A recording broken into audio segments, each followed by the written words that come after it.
tumédicoencasarb@hotmail.com, y también que nos busques a través de Facebook en la página oficial de Tu Médico en Casa.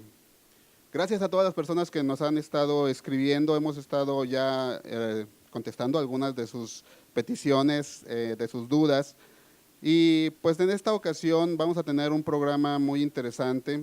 En esta ocasión hemos invitado al doctor Alejandro Garza Guerra.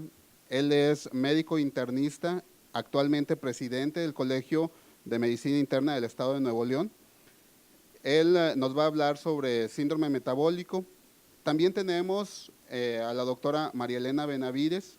Ella es ginecóloga, tiene también la especialidad de ginecología y obstetricia y también medicina perinatal. Ella nos va a estar hablando sobre tricomoniasis y algunas enfermedades de transmisión sexual. En esta ocasión vamos a estar también teniendo algunas cápsulas informativas en donde pues tú nos puedes preguntar acerca de las cápsulas informativas o de tus enfermedades y vamos a tratar de responder. Les recuerdo los teléfonos en cabina, es el 8244-1221. Vamos a un corte y regresamos.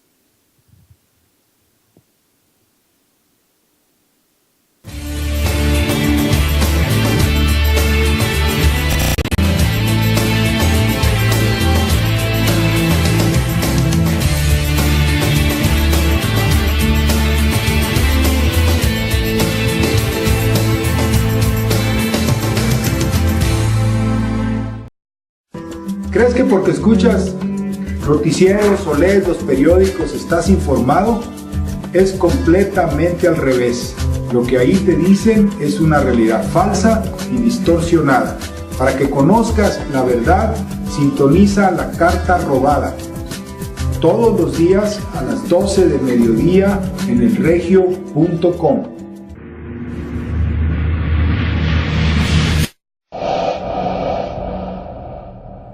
Apreciables amigos, soy Norma Vargas y te invito a nuestro programa Líderes y Emprendedores con Visión, en el que conocerás distinguidos empresarios que han impactado en el mundo global de los negocios y serán de inspiración para tu proyecto emprendedor. Te espero todos los sábados a las 3 de la tarde.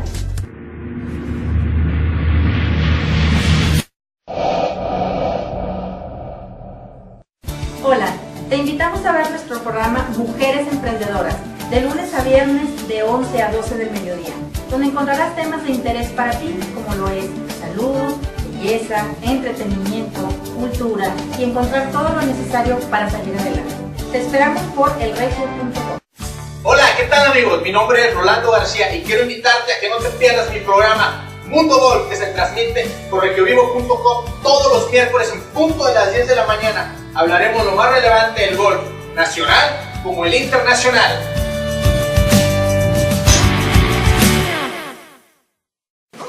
¿Sabías que los perros son capaces de percibir colores? ¿Y que existen más de 450 razas de perros? Esto y mucho más en Perros al Aire todos los sábados de 5 a 6 de la tarde por regiovivo.com. Aprenderemos de entrenamiento y comportamiento canino, Deportes y actividades que puedes realizar tú con tu perro. Estándares raciales, salud canina. Moda, novedades y datos curiosos. Los esperamos en Perros al Aire.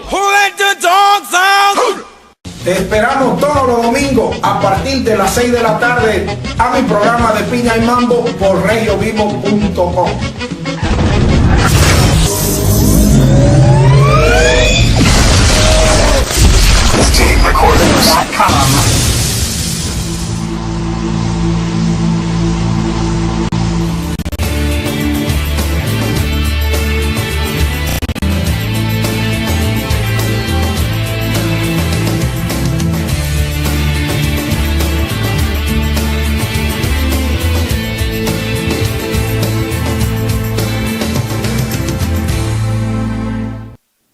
Muy bien, estimado teleauditorio, como ya los habíamos comentado, tenemos aquí afortunadamente al doctor Alejandro Garza Guerra. Él es presidente del Colegio de Medicina Interna del Estado de Nuevo León.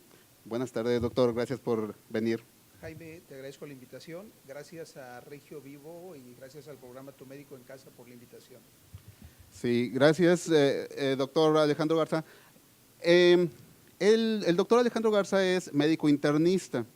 Él, pues ahorita nos va a explicar un poquito acerca de qué es un médico internista, doctor. Claro, yo creo que ese es un concepto que se tiene que estar aclarando continuamente en la consulta, Jaime, qué bueno que lo tocas, porque parece curioso, pero muchísimas personas de los pacientes que vemos en el día a día desconocen qué es un internista. Generalmente incluso llegan a hacer mención de que no quieren ir con el internista porque ellos no requieren internarse o porque se trata de algo interno y cosas de ese tipo, ¿verdad? La verdad de las cosas, la medicina interna es una de las especialidades troncales de la medicina. Las especialidades troncales, bueno, pues es la pediatría, la cirugía general, la ginecología y obstetricia y la medicina interna. De estas 4 especialidades troncales surgen todas las subespecialidades del área de la medicina. Y la medicina interna en particular se refiere a la atención integral del paciente adulto, considerando el paciente adulto desde la adolescencia, vamos a decir, hasta que Dios nos dé vida, ¿verdad? No es que algunas veces te dicen, bueno, entonces usted es médico general. No somos médicos generales. Una característica es que no vemos niños, pero sí me atrevo yo a veces a decir un término que no existe, yo no lo he visto, no lo he encontrado nunca en algún diccionario, que es el término de adultiatra. Les digo a mis pacientes que es como si fuéramos los pediatras de los adultos, ¿verdad? Y yo creo que ese término me ha ayudado muchas veces a que entiendan el concepto, porque los pacientes de una u otra forma están muy familiarizados con el concepto del pediatra. Entonces, el ver la función de la atención del médico dirigida hacia el adulto, con ese enfoque global, con ese enfoque integral, eso es lo que es el médico internista. Sí, muy bien, doctor. Entonces, tendríamos que el médico internista es el especialista del adulto y que pues es alguien que puede internar, pero no solamente es alguien que interne nada más, sino que puede atender de otra forma al paciente. Claro. De hecho, la mayor parte de nuestra consulta o de nuestro trabajo del diario, vamos a decir, es la consulta. Y yo creo que en un momento dado, entre menos pacientes hospitalizados tengamos, y ojalá y así sea, pues quiere decir que estamos cumpliendo mejor con nuestras metas, tener mejor control en nuestros pacientes crónicos. Y en el caso de los pacientes que tienen alguna enfermedad aguda, pues esperemos que las enfermedades agudas no sean tan comprometedoras como para requerir ir al hospital, ¿verdad? Sin embargo, a diferencia de lo que generalmente sucede con el médico general, el médico internista está capacitado para atender integralmente al paciente, sea en la fase ambulatoria, sea en la fase de hospital. Frecuentemente trabajamos en forma conjunta con las otras subespecialidades, trabajamos en forma conjunta con las áreas quirúrgicas, donde tenemos que ver, por ejemplo, desde la valoración preoperatoria, el manejo del posoperatorio inmediato o el manejo del posoperatorio tardío. Entonces, realmente creo yo que el médico internista se puede definir como un médico de cabecera especializado, ¿verdad? Y al hablar del paciente adulto estamos hablando de hombres o mujeres. Ahora, hay un punto que creo que es importante señalar, que es el caso del adolescente. Si bien es cierto, la mayor parte de las veces los adolescentes han sido vistos por los pediatras, en la actualidad nuestros adolescentes de 11, de 12 años ya tienen caracteres sexuales secundarios y generalmente son pacientes que pesan más de 70, 80 kilos y que miden 1,80 metros de estatura. Entonces ya no se sienten cómodos para ir con el pediatra y el pediatra ya perdió la proporción de las dosis que maneja por los pesos ponderales que estas personas tienen. Y realmente vamos a decir, la enfermedad, la patología del adolescente, creo yo que ha cambiado. Y el médico internista es un grupo de población que debe de atender con mucho cuidado y con mucha precaución. Perfecto, bueno, pues es como dijéramos el respaldo de las demás especialidades, pareciera ser. Así es. Frecuentemente tenemos el caso de un paciente que tiene, por ejemplo, sobre todo hoy en día, en que ha aumentado la longevidad. Sin embargo, no tan solo ha aumentado la longevidad, sino también ha aumentado la complejidad de los pacientes. Son pacientes que los vemos con 4 o 5 patologías asociadas. El paciente que vamos a decir de una base que es diabético, que tiene enfermedad renal, que tiene problema vascular, que tiene problema de corazón, que ya le pusieron 2 stents, que tiene secuelas de un evento vascular cerebral, no es un paciente nada raro.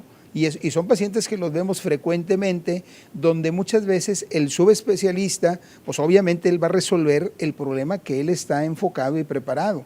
Pero integralmente yo creo que el médico internista es la persona que está capacitada para guiar ese manejo integral. Perfecto, doctor. El doctor Alejandro también nos va a hablar un poquito sobre síndrome metabólico. Vamos a ver una cápsula de síndrome metabólico y regresamos.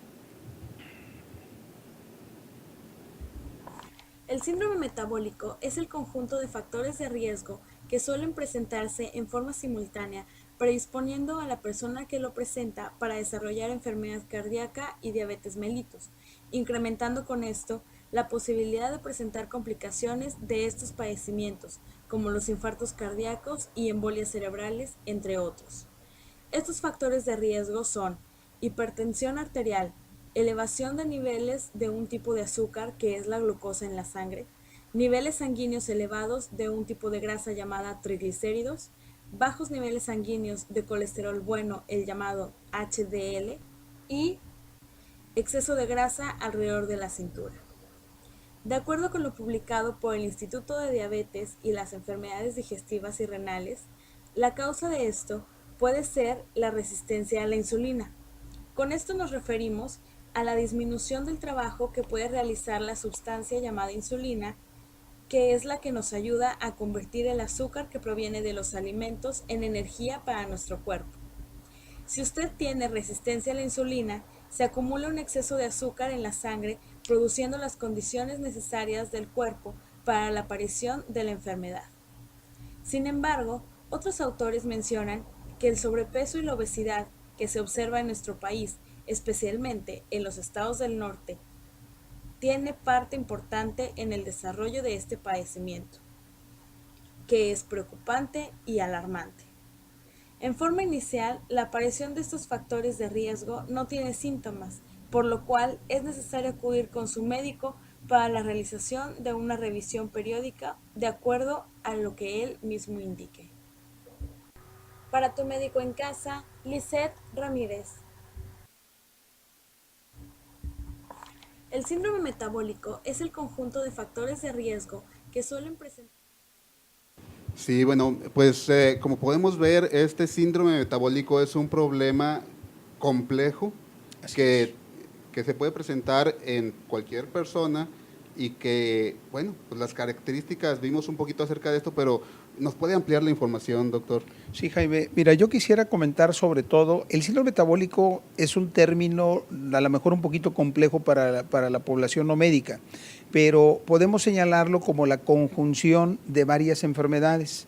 Sin embargo, lo más importante de esto es que cuando una persona se detecta o se dice por el médico que tiene síndrome metabólico, eso aumenta mucho su riesgo cardiovascular y aumenta mucho su riesgo de diabetes.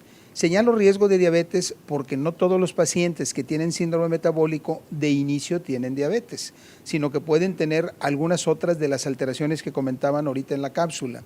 Probablemente el común, le digo probablemente porque ahí hay un poquito de discrepancia entre algunos autores, pero el común denominador del síndrome metabólico es la resistencia a la insulina. Y la resistencia a la insulina la podemos definir como la falta de acción de la insulina.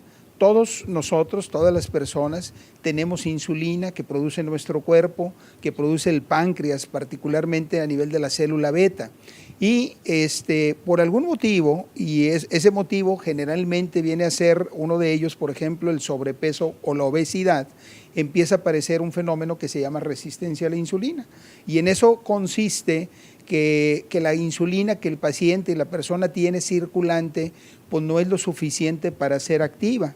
Y entonces el organismo trata de compensar esa situación produciendo una mayor cantidad de insulina. que eso se denomina como un hiperinsulinismo, o sea, un exceso de insulina circulante. La insulina es una hormona que tiene un efecto propio anabólico y entonces eso va favoreciendo que si la persona ya tenía sobrepeso o ya tenía obesidad, pues va a ir cada vez acrecentando más su peso particularmente, ¿verdad? Ahora, hay una medida en particular que es la que más aconsejamos porque es lo más práctico y lo más sencillo para saber cómo se encuentra una persona en su peso o en su relación o en su riesgo de síndrome metabólico, que es la medida de la circunferencia de la cintura.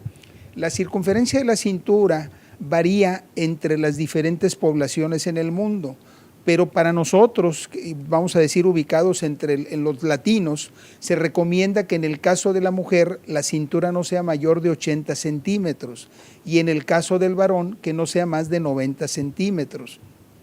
Si una persona tiene más de 80 centímetros la mujer o 90 centímetros el varón, estamos hablando independientemente de cualquier situación que ya tiene un riesgo de poder tener síndrome metabólico y que tiene un riesgo aumentado de tener diabetes. Y con esto va de la mano todo lo que viene detrás, que particularmente es la enfermedad cardiovascular. Ahora, quisiera señalar los otros componentes del síndrome metabólico. Si bien hablaba de que el punto central o el común denominador es la resistencia a la insulina, otras de las características pues vienen siendo precisamente cuando ya hay una alteración en el nivel de la glucosa en ayunas o bien cuando la persona tiene propiamente diabetes, pues ya es un componente más. Y lo separamos porque no todos de inicio tienen diabetes ni tienen alteración en la glucosa en ayunas. Otra alteración puede ser la presencia de cifras de presión arterial alta, que si las vemos, el nivel que se considera para síndrome metabólico es 135,85, que de hecho no va con lo que la Organización Mundial de la Salud marca para definir como hipertensión arterial. Entonces es un criterio un poquito más abajo, precisamente para detectar tempranamente a estos pacientes. Otra de las alteraciones primordiales son las alteraciones en las grasas de la sangre, particularmente los triglicéridos, como lo señalaban ahorita en la cápsula informativa, y una situación que ocurre que va de la mano con esta elevación de los triglicéridos es el descenso del colesterol bueno o el colesterol protector, que se llama HDL. Algunas otras características probablemente de menor peso, pero que también se señalan dentro del síndrome metabólico, es la elevación del ácido úrico. Y ahí yo quisiera señalar que la elevación del ácido úrico en la sangre, lo menos importante es el cuadro agudo de gota que el paciente pueda tener. El ácido úrico en la sangre es una enfermedad crónica y desafortunadamente estamos acostumbrados a que nuestros pacientes y muchas veces los médicos lo ven como una enfermedad aguda transitoria y creen que únicamente debe tener dieta y tratamiento mientras tiene el síntoma doloroso. Pero la verdad de las cosas es que la hiperuricemia por sí misma es un factor de riesgo cardiovascular. Wow. Es tan importante todo esto, dado que pues en ese punto pudiéramos llegar a tener lesiones tan importantes que nos lleven a tener riesgo de vida. Así es, correcto. Sí, definitivamente, por ejemplo, el diabetes, síndrome metabólico, matan a través de las enfermedades cardiovasculares. Y las enfermedades cardiovasculares, sumadas las enfermedades propiamente cardíacas y las enfermedades cerebrovasculares, representan las primeras 2 causas de muerte en nuestro país. Entonces es algo realmente preocupante. Sin embargo, debemos reconocer que es algo prevenible. Y algo que debemos de considerar, si hablamos que, por ejemplo, uno de los puntos importantes es la diabetes, tener presente que en diabetes hay 2 variedades de diabetes, diabetes tipo 1 y diabetes tipo 2. Diabetes tipo 1 es la que aparece generalmente en los niños o en el joven o diabetes juvenil y que no tiene propiamente un factor de herencia al menos importante, sino que ocurre como un factor de riesgo que puede ser alguna enfermedad viral o algo que no está muy preciso. Y la diabetes tipo 2, que es la que está relacionada directamente con la herencia y que si los padres tienen diabetes, uno aumenta su riesgo de diabetes. Y entonces, tener el concepto que la diabetes tipo 2 es prevenible, no es curable, pero es prevenible. Y la tipo 1, en el momento actual, puede ser a la inversa, no es prevenible porque no sabemos quién la pueda tener. y puede finalmente ser producto de una situación viral aleatoria. Pero puede ser curable. Esa es la gran diferencia entre los dos tipos de diabetes. Bueno, muy bien, pues nos indican que tenemos por ahí una pregunta del público. En la pregunta dice, me dijeron que las frutas tienen mucho azúcar. ¿Cuáles puedo consumir? ¿Son sanas o no? Me imagino que el paciente debe tener diabetes, ¿es probable? Bueno, la Asociación Americana de Diabetes, la conocida como sus siglas en inglés, la ADA, recomienda y sugiere que las personas con diabetes pueden consumir hasta un 10% de sus calorías de carbohidratos en forma de azúcares refinados. Okay. Sin embargo, es difícil el poder decir que un paciente diga, bueno, es el 10%. Claro. Generalmente en nuestra consulta lo que les recomendamos cuando el paciente tiene diabetes es que evite los azúcares simples, ¿sí? Por el riesgo y por el incremento que tiene súbitamente de su nivel de glucosa. Ahora, apegados a la pregunta que nos hacen, si la persona tiene diabetes, regularmente le quitamos las frutas que tienen un alto contenido glucémico, que generalmente estamos hablando de plátano, mango, piña, sandía y melón. Okay. ¿Sí? Fuera de esas 5 frutas las puede consumir en forma ocasional, ¿sí? Pero regularmente le recomendamos comer pues toda la otra cantidad de frutas que no están listadas en las que tienen un alto valor glucémico. Si la persona no tiene diabetes y tiene un buen peso y talla, yo creo que puede consumir cualquier fruta y lo que sí es importante es que sea una alimentación balanceada. O sea, yo no estaría de acuerdo, por ejemplo, en las dietas que hay de que, bueno, un día vas a comer puras naranjas y otro día vas a comer puros melones. Yo creo que no es adecuado. O sea, finalmente la alimentación debe ser balanceada, debe de contener, pues, productos de los diferentes tipos de nutrientes, ¿verdad? Sí. Excelente. ¿Y si no tiene peso ideal el paciente? Bueno, si no tiene peso ideal, pero no tiene diabetes, estamos hablando que entonces puede estar desnutrido, en bajo peso, puede estar en sobrepeso o puede estar bien con obesidad. Entonces yo creo que ahí habría que centrarnos en, lo más probable es que sea el sobrepeso y la obesidad. Claro. Pocos son los que tienen bajo peso en realidad, ¿verdad?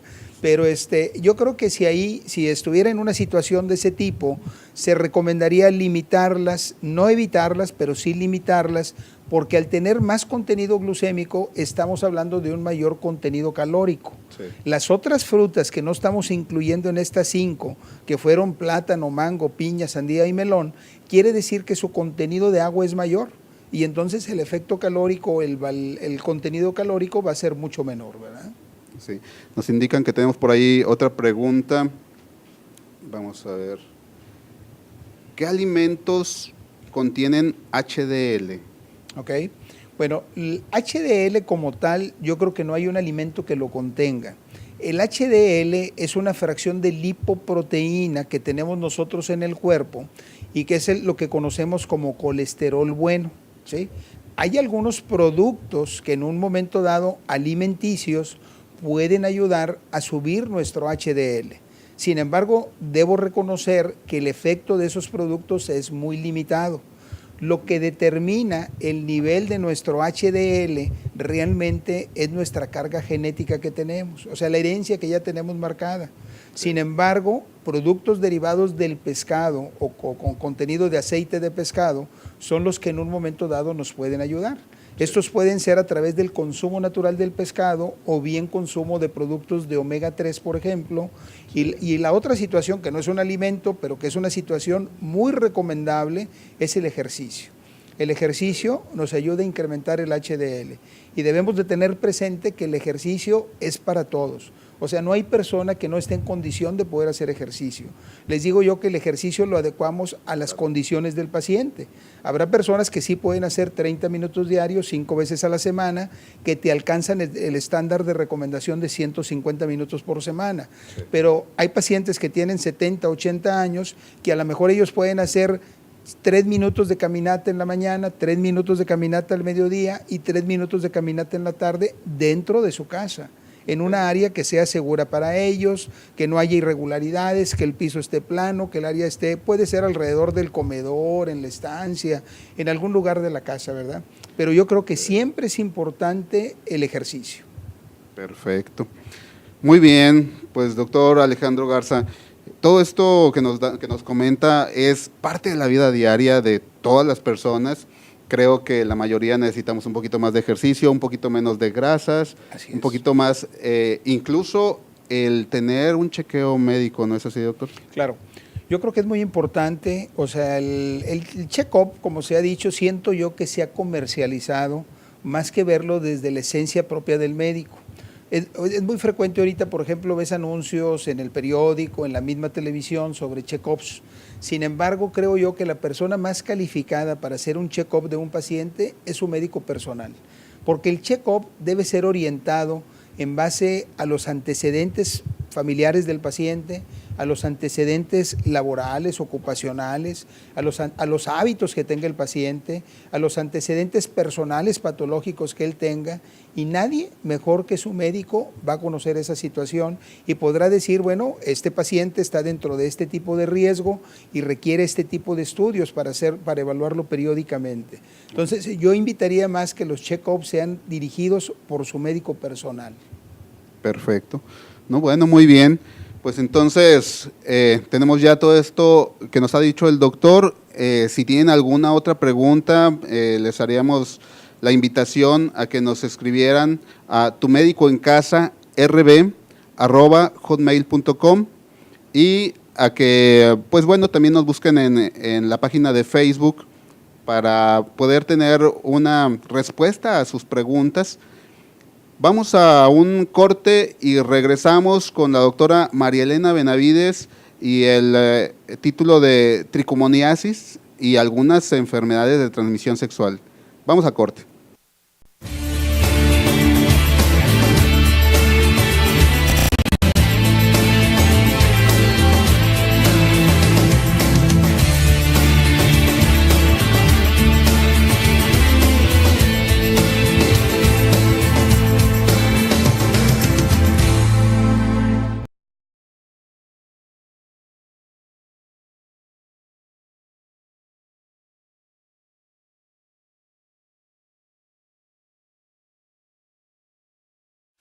¿Crees que porque escuchas noticieros o lees los periódicos estás informado?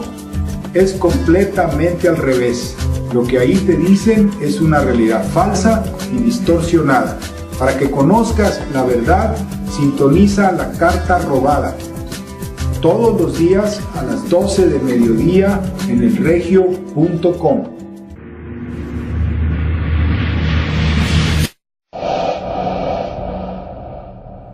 Apreciables amigos, soy Norma Vargas y te invito a nuestro programa Líderes y Emprendedores con Visión, en el que conocerás distinguidos empresarios que han impactado en el mundo global de los negocios y serán de inspiración para tu proyecto emprendedor.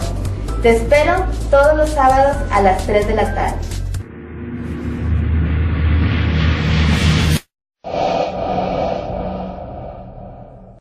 Hola, te invitamos a ver nuestro programa Mujeres Emprendedoras, de lunes a viernes de 11 a 12 del mediodía, donde encontrarás temas de interés para ti, como lo es salud, belleza, entretenimiento, cultura y encontrar todo lo necesario para salir adelante. Te esperamos por elregio.com. Hola, ¿qué tal amigos? Mi nombre es Rolando García y quiero invitarte a que no te pierdas mi programa Mundo Golf, que se transmite por regiovivo.com todos los miércoles en punto de las 10 de la mañana. Hablaremos lo más relevante del golf, nacional como el internacional.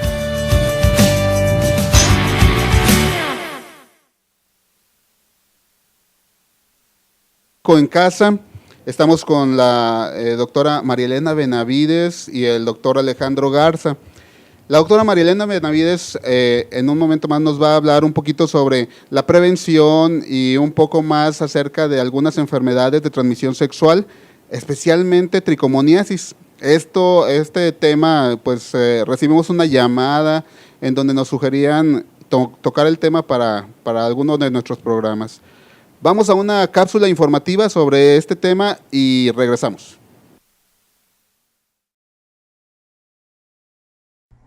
La triconomiasis es una enfermedad de transmisión sexual que es causada por un parásito llamado Trichomonas vaginalis. Tanto hombres como mujeres que son infectados con esta enfermedad pueden no presentar ningún síntoma por días o incluso meses. Sin embargo, el parásito se sigue desarrollando y propagándose dentro del cuerpo, afectando uretra, vagina y útero, hasta causar signos muy desagradables en esta enfermedad. Por ser una enfermedad de transmisión sexual, los factores de riesgo son, por supuesto, el mantener contacto sexual con una pareja infectada y aumenta el riesgo si se tiene más de una pareja sexual. Esta enfermedad presenta signos externos tales como secreción vaginal amarillenta, gris o verde y de una textura espumosa. La vagina puede estar enrojecida y con dolor y ardor al orinar o al tener relaciones sexuales. Sin embargo, algunas mujeres pueden tener triconomiasis sin presentar ningún síntoma. El uso del condón es una medida preventiva, pero al no cubrir toda el área, se corre el riesgo de ser infectado aún usando uno. La triconomiasis, una vez que es detectada por el especialista, es tratada con antibióticos y es importante que el tratamiento lo lleve la persona que ha sido detectada con este parásito, así como sus parejas sexuales para evitar contagios posteriores. Para Tu Médico en Casa, Lisette Ramírez. Sí, amigos, pues le agradecemos a la doctora María Elena Benavides el que haya hecho un espacio en su agenda. Sabemos que su agenda es muy pesada, pero gracias, doctora. Y pues bueno, ahondando un poquito acerca de esto de tricomoniasis y de algunas enfermedades de transmisión sexual, ¿qué nos pudiera usted participar de esto? Sí, bueno, ante todo, muchas gracias. Gracias por la invitación. Siempre se debe dejar un espacio para cuando hay estos foros, sobre todo porque parte de nuestro quehacer diario es justamente prevenir y el primer paso es educar. Entonces, en el caso de las enfermedades de transmisión sexual, siendo esto muchas veces aún en día y con toda la información que haya, un cierto tabú el hablar de ellas en la familia, no se diga con los jóvenes, adolescentes. Creo que estos foros educativos van a ser de mucha utilidad para las personas que hoy en día nos escuchan, y yo espero que con mis comentarios pueda de alguna manera resolver algunas de las dudas que se tengan y pues informar acerca de los cuidados y prevención, ¿verdad? Sí, la verdad es que en la actualidad sí existe una cantidad de preguntas importantes de los jóvenes que a veces no son respondidas en forma adecuada porque no van con la persona adecuada. O sea, definitivamente al momento de tener una duda, a veces lo que nos hemos encontrado en el consultorio es que algunas personas dicen, pero doctor, es que solamente he tenido una vez una relación no protegida. ¿Qué nos comenta acerca de esto? Sí, yo creo que el tema no sería solamente dirigirlo a los jóvenes, pero es un grupo importante de riesgo, sobre todo por justamente la facilidad que ellos tienen de tener ahora un encuentro sexual, y que si es ocasional o único, el pensar que no tenga protección, pareciera que no les va a transmitir ninguna enfermedad. Y esto pues no es cierto. Yo en mi consulta veo que desgraciadamente a veces al hacer un examen y el que revele que trae una infección, la persona ya no tuvo contacto con esa pareja, y ahora incluso está hasta en el dilema de saber si le habla por teléfono para decirle lo que tiene. Muchas veces les digo a las chicas, pues eres muy buena persona porque estás pensando en la salud de otras chicas, ¿verdad? Y eso habla ya de la calidad moral de esa chica, ¿no? Entonces, sin ser de ninguna manera crítica, ni juzgando, ni moralista, yo creo que lo que hay que educar es que las personas, sea de la edad que sea, que están ejerciendo su vida sexual, deben de conocer que el primer paso para la prevención es pensar que pueden ser contagiadas de alguna infección. ¿Sí? Ese es lo primero, pensar en que se van a contagiar. Y para esto, bueno, obviamente a veces suena cliché de decir, bueno, no puedo preguntarle a mi pareja como le puedo preguntar, ¿estudias o trabajas? ¿Tienes alguna infección? Porque pudiera esto ser ofensivo para ambos y ahí termina el encuentro. Pero pues a veces hay que tratarlo así, porque de eso depende que tu cuerpo sea de alguna manera infectado, y esto ya te vuelca a una serie de problemas que pueden definir tu futuro, incluso reproductivo en el caso de la mujer. Así que primero es pensar que te puedes contagiar y de ahí partiría la manera de cómo cuidarte. Se decía en la cápsula muy correctamente el uso del preservativo, el uso del condón. Para la mayoría de las enfermedades este método de barrera es muy útil. Sin embargo, hay algunas lesiones que se encuentran fuera del área de protección, específicamente del pene o la vagina, y que si están en el área púbica, en el área del vello púbico, en el área inguinal, la mayoría de estas infecciones se transmiten de contacto piel a piel, de mucosa a mucosa, y si esa barrera de látex no alcanza a cubrir, pues ya la infección se da. Entonces, pues simplemente el observar si la pareja, sea el varón o ella, tienen alguna lesión, algún área de enrojecimiento, algo que pueda decirte, bueno, es una verruguita, pero ya hace mucho que la tengo. O sea, de alguna manera llegar a ahondar un poco más en ese signo en específico y de ahí detenerse un poco a decidir o no. Eso creo que sería muy útil, ¿verdad? Sí. Con respecto de esto de uso de preservativo o no, ¿hay alguna diferencia entre la realización de uso de preservativo femenino con respecto del masculino? En cuanto a la frecuencia con la que se pueda contagiar o el riesgo con el que se pueda contagiar. Yo creo que ahorita aquí en nuestro país todavía no es de mucha práctica el uso del condón femenino. O sea, todavía la chica está empezando a explorarse, apenas ya acude al médico, ya vemos que llegan solas a la consulta ginecológica, preocupadas por su revisión, pero no es como en Estados Unidos de primera práctica el utilizar una protección. Esto es más para el hecho de los varones. Sin embargo, la barrera sigue siendo la misma protección. Aquí nada más lo que tendríamos es que ahondar un poquito más en educar y decir cómo utilizarlo, ¿verdad? Sí. Muy bien. Y la parte relacionada con este tipo de enfermedades, ¿son curables, no curables? Sabemos que se pueden prevenir de esta forma como lo ha descrito, doctora, pero todo esto nos podría llevar a que si alguien tiene algunos de estos tipos de enfermedades, ¿puede acudir al médico? ¿Qué tanta posibilidad tiene de curarse en sí?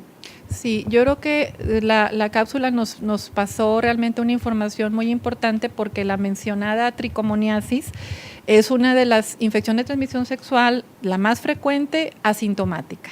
¿Sí? O sea, estamos hablando de estadísticas de Estados Unidos, son cerca de 4 millones de personas infectadas. Aquí en nuestro país, para hace 3 años, la última estadística por ahí revisada, estamos hablando de 114,000 pacientes, o sea, es alta la incidencia, pero el porcentaje no es lo importante es que el 70% no tienen síntomas.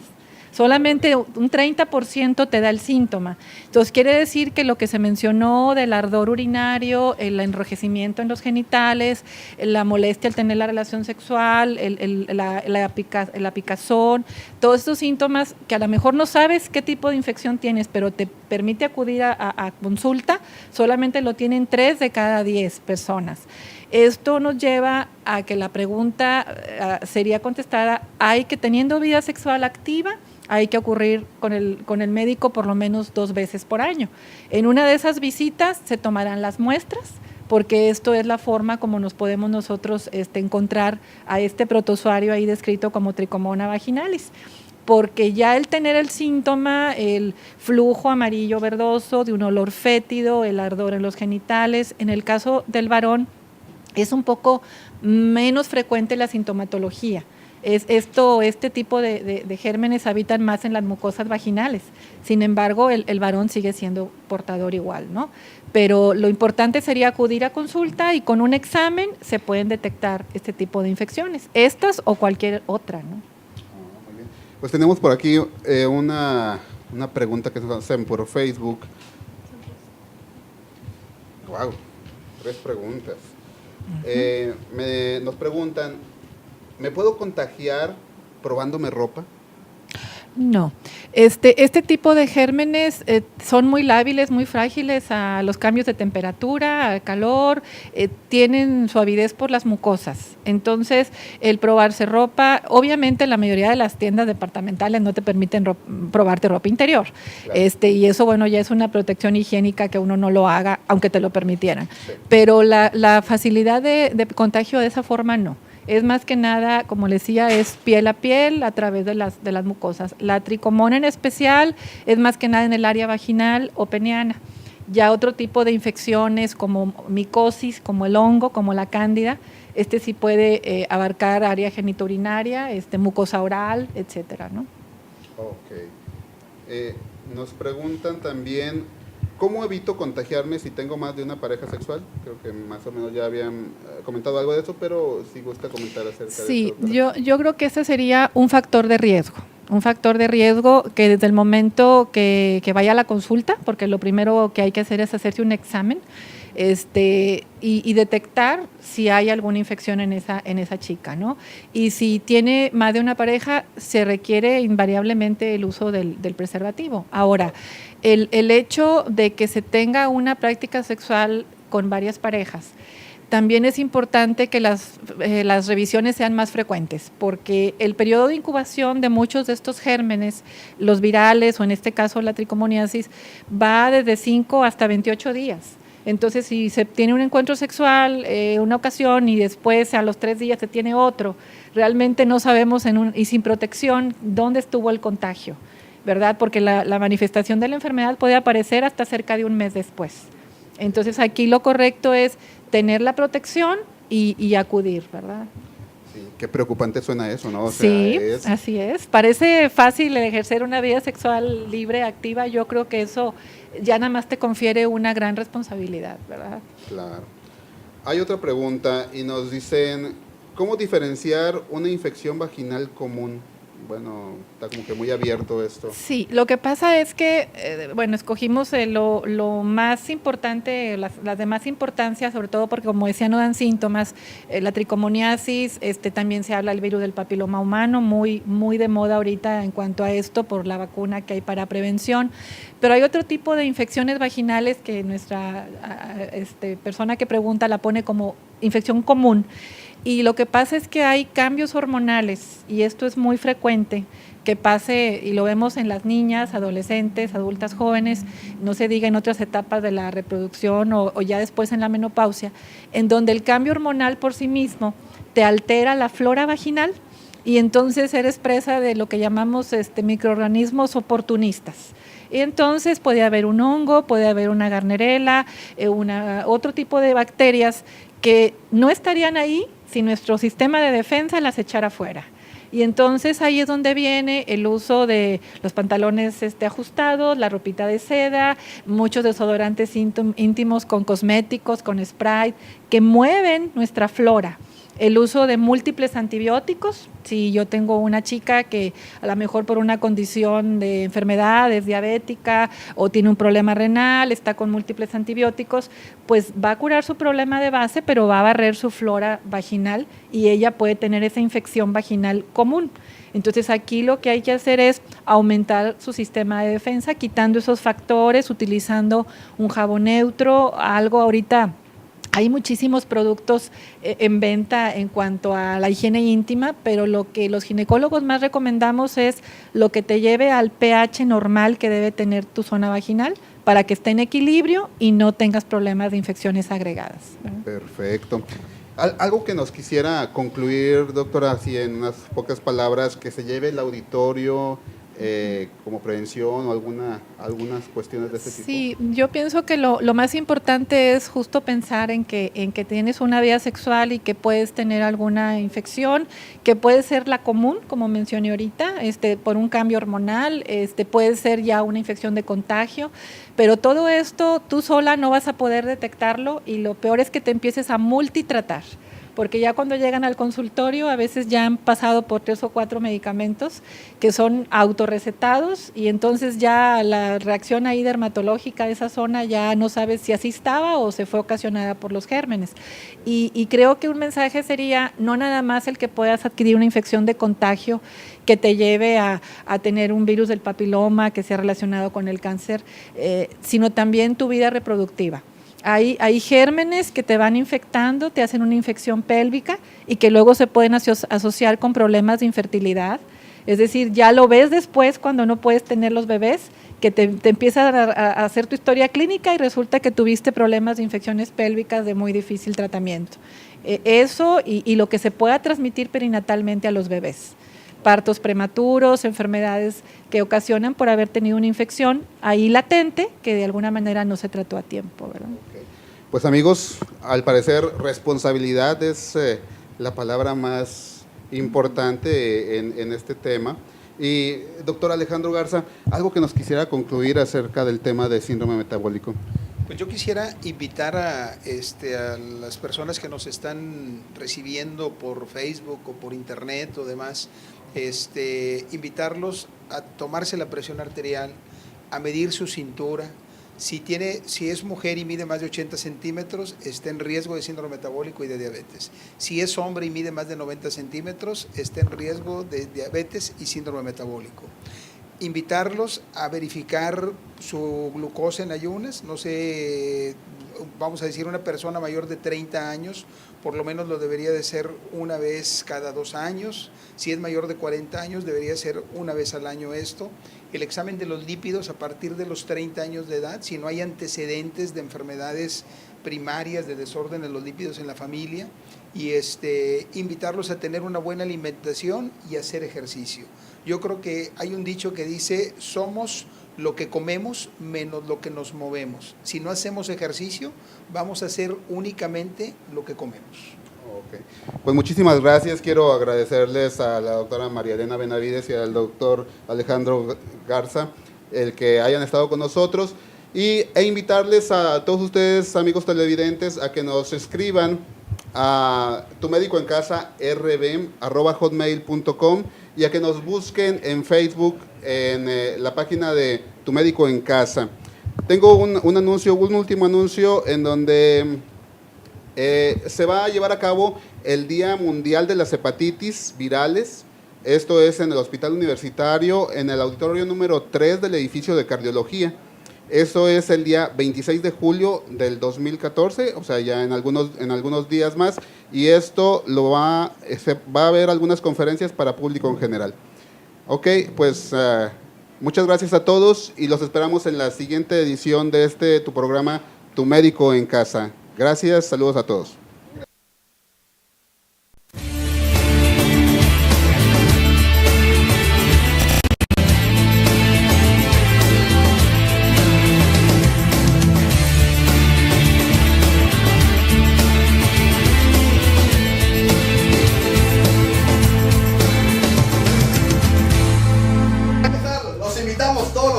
A las 7 de la tarde en su programa ¡Qué chulada show! Donde tendremos Don Baldomero. Mi sección de Don Baldomero en América, donde va a haber casos como por ejemplo mi comadre se convierte en Saiyajin fase 4 o me apagaron el modem, no se lo pierdan, Y además